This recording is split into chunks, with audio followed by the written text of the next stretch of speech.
किसी शहर में एक जालिम औरत रहती थी जिसे किसी चीज की कमी न थी और उसका शुमार शहर के मालदार लोगों में होता था। उसने अपनी तस्कीन के लिए एक बेचारी बिल्ली पाली थी। औरत ने बिल्ली को अंधेरे कमरे में कैद कर रखा था। वो उस बिल्ली को न वक्त पर खाना देती और न पानी। बेचारी बिल्ली भूख और प्यास की वजह से अल्लाह की बारगाह में महबूब हो गई। लेकिन अल्लाह की करनी ऐसी हुई कि बिल्ली के मरने के बाद ही औरत एक लाइलाज बीमारी में मुब्तला हो गई। शहर के नामवर तबीब भी उसकी बीमारी का कोई इलाज तलाश न कर सके। उसकी सारी मालो दौलत उसके इलाज पर खर्च हो गई, लेकिन फिर भी उसका इलाज मुमकिन न हो सका और आखिरकार वो मर गई। इस कहानी से हमें ये सबक मिलता है कि ये दुनिया आमाल के नताइज की जगह है और इस दुनिया में सबसे बड़ी दौलत अखलाक की दौलत है। हमारा मजहब हमें इंसानों और जानवरों के साथ बेहतरीन रवैया इख्तियार करने का दर्स देता है। हमें ऐसा काम नहीं करना चाहिए जिससे हमारी दुनिया और आखिरत खराब हो। हर इंसान के दिल में खौफ खुदा होना लाजिम है, क्योंकि यही इंसान को इंसान बनाता है।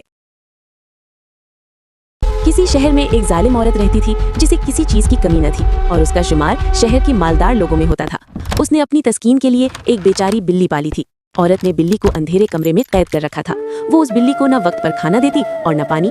बेचारी बिल्ली भूख और प्यास की वजह से अल्लाह की बारगाह में महबूब हो गई।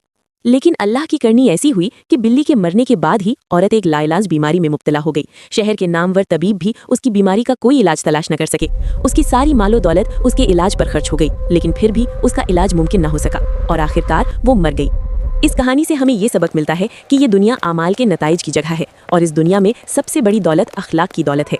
हमारा मजहब हमें इंसानों और जानवरों के साथ बेहतरीन रवैया इख्तियार करने का दर्स देता है। हमें ऐसा काम नहीं करना चाहिए जिससे हमारी दुनिया और आखिरत खराब हो। हर इंसान के दिल में खौफ खुदा होना लाजिम है, क्योंकि यही इंसान को इंसान बनाता है।